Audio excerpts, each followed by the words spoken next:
All the stories in the Bible. 2. The man is driven out of Eden.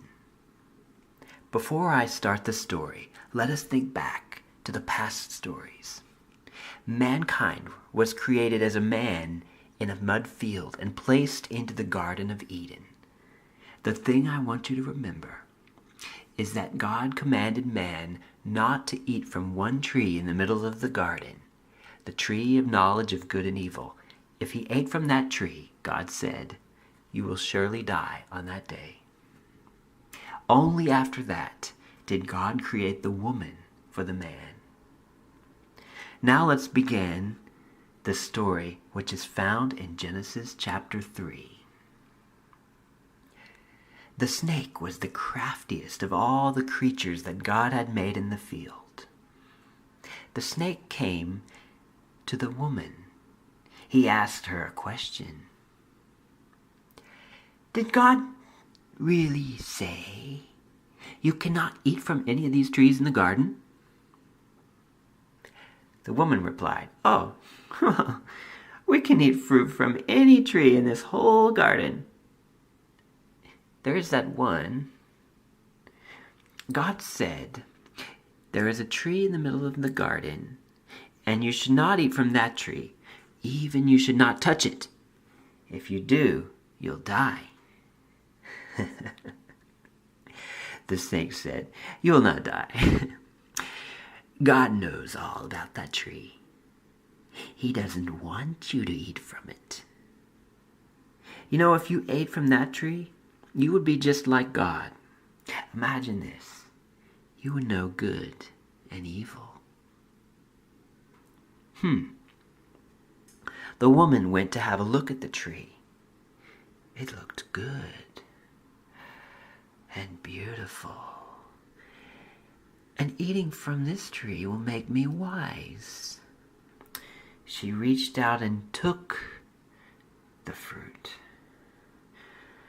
Nothing happened, so she took a bite.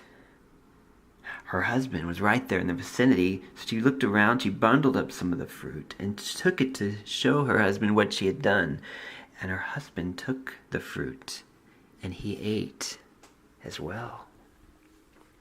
Before long, their eyes were opened. "We're naked!" Looking around, they found leaves.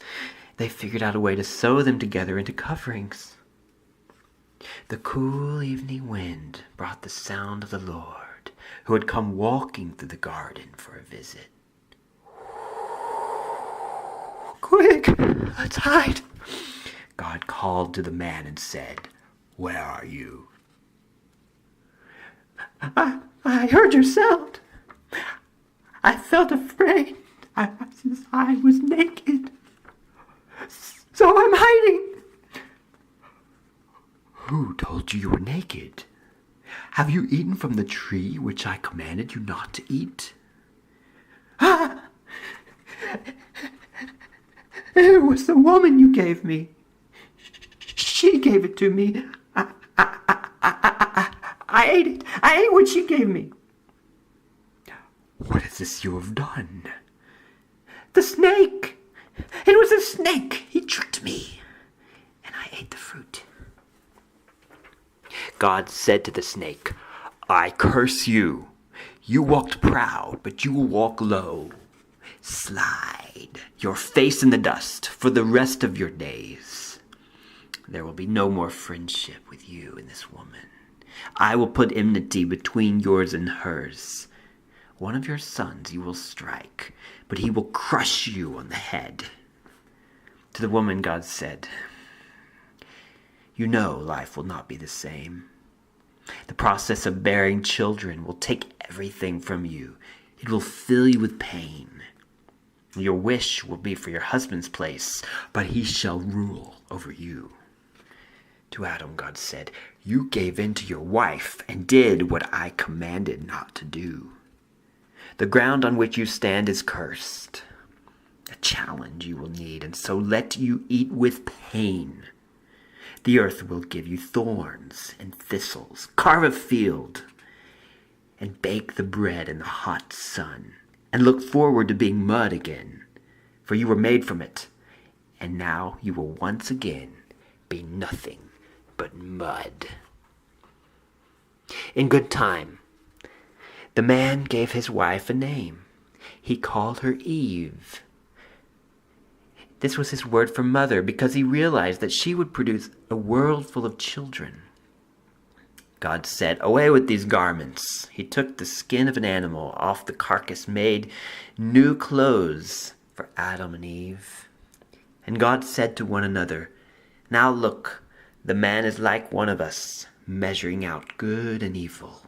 It's better that he doesn't have the fruit of life, live eternally."